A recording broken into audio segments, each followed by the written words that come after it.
जब किसी space shuttle को अंतरिक्ष के लिए लॉन्च किया जाता है तो उसके लॉन्च के बाद अंतरिक्ष में कदम रखने में मात्र 10 मिनट का समय लगता है।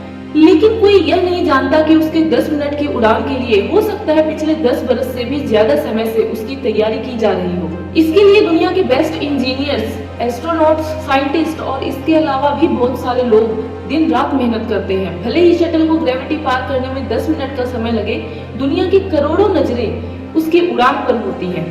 इसको बनाने वाले लोगों को पता होता है कि अगर इस बार चूक गए तो बहुत भारी नुकसान हो सकता है, कई जानें जा सकती हैं और फिर शून्य से वही मेहनत स्टार्ट करनी पड़ सकती है। वे इस अंजाम को अच्छी तरह जानते हैं, उनके पास कोई ऑप्शन नहीं होता।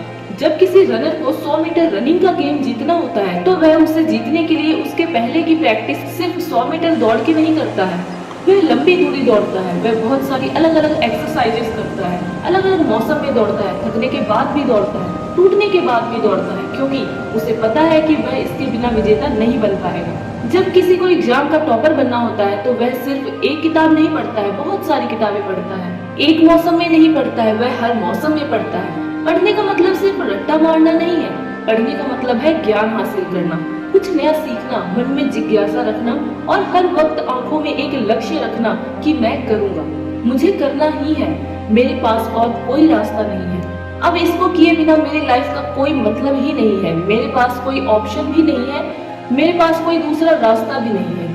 जबकि तुम्हारे पास रास्ते ही रास्ते हैं, तुम्हारे पास ऑप्शन ही ऑप्शन है अपने टाइम को बर्बाद करने का, मोबाइल पर खुद को व्यस्त रखने का, खुद के सपने खुद ही नष्ट करने का, बिना जरूरत रेस्ट करने का, उस रेस्ट को गहरी नींद में कन्वर्ट करने का, क्योंकि तुम्हें जिम्मेदारी का एहसास नहीं है।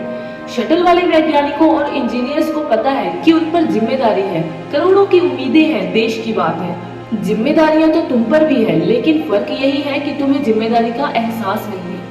तुम पर जिम्मेदारी है अपनी जिंदगी बेहतर ढंग से जीने की, अपने आप को डेवलप करने की और अपने आप को सक्षम बनाने की, लेकिन फिर भी तुम्हें इसका एहसास नहीं है, क्योंकि तुम खुद से मेहनत करने के लिए डिमांड नहीं करते हो।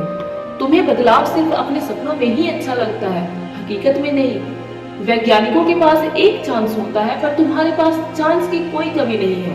तुम उम्र भर कंपटीशन की तैयारी कर सकते हो, क्योंकि तुम्हारी सफलता की सच्ची उम्मीद करने वाले सिर्फ 8-10 आंखें ही हैं। जहाँ स्पेस शटल की सफलता को देखने के लिए करोड़ों आंखें होती हैं, वहीं पर तुम्हारी सफलता की सच्ची उम्मीद करने वाली सिर्फ 8-10 आंखें ही हैं, जिनमें से 4 आंखें तुम्हारे लाचार माँ बाप की हैं, जिनकी आंखें तुम्हें हमेशा पढ़ता हुआ ही देखती हैं, जिनको कभी तुम्हारा बिहाइंड द सीन दिखता ही नहीं है। बाकी 2-4 कोई खास इंसान और होंगे जो तुम्हें सफल देखना चाहते हैं, पर इस जिम्मेदारी को तुम स्किप कर देते हो। उनमें से कोई कुछ बोले तो उनको झूठी प्रॉमिस कर देते हो, ज्यादा कोई बोले तो नेगेटिव रिएक्शन दे देते हो। जानते हो कि तुम एग्जाम में फेल भी हो गए तो भी पहले का पढ़ा हुआ तो तुम्हारे दिमाग में रहेगा ही, लेकिन स्पेस मिशन की तरह जीरो से शुरू नहीं करना होगा। तुम जानते हो कि फेल होने से किसी की जान नहीं जाने वाली। जिस दिन जिम्मेदारी का एहसास होगा, ऊपर वाले से बोलोगे कि मुझे दिन के 100 घंटे चाहिए, मैं दिन में 100 घंटे मेहनत करना चाहता हूँ, और अब तुम्हारे लिए 20 घंटे मेहनत करना बाएं हाथ का खेल होगा। तुम्हें अपने लिए चांसेस की एक लिमिट तय करनी होगी कि इस बार तो करना है इसे। तब तुम्हें एहसास होगा कि अगर तुम इस बार नहीं कर पाए तो तुम्हारा शटल क्रैश हो जाएगा। फिर कई साल मेहनत करनी होगी और जीरो से स्टार्ट करना होगा। कई लोगों का दिल टूटेगा, खुद को कोसते रहोगे कि वक्त था, किताबें थी, बस दिल और दिमाग जोड़ना बाकी था। जोड़ लेता तो आज इस 3 घंटे के एग्जाम का नतीजा पूरी दुनिया देखती। लेकिन इसके लिए तुम्हें रनर की तरह 10 गुना ज्यादा मेहनत करनी होगी, स्पेस शटल की तरह एकदम एक्यूरेट प्लानिंग करनी होगी। तुम्हें वक्त की कदर करनी होगी, वक्त की कदर करोगे तो वह तुम्हारा लेवल ऊपर कर देगा। तो देर किस बात की, रॉकेट वाला मोटिवेशन लाओ अपने अंदर, रनर वाला जुनून लाओ अपने अंदर, टॉपर वाली जिम्मेदारी लाओ अपने अंदर और पूरी मेहनत करो और सफल बन जाओ।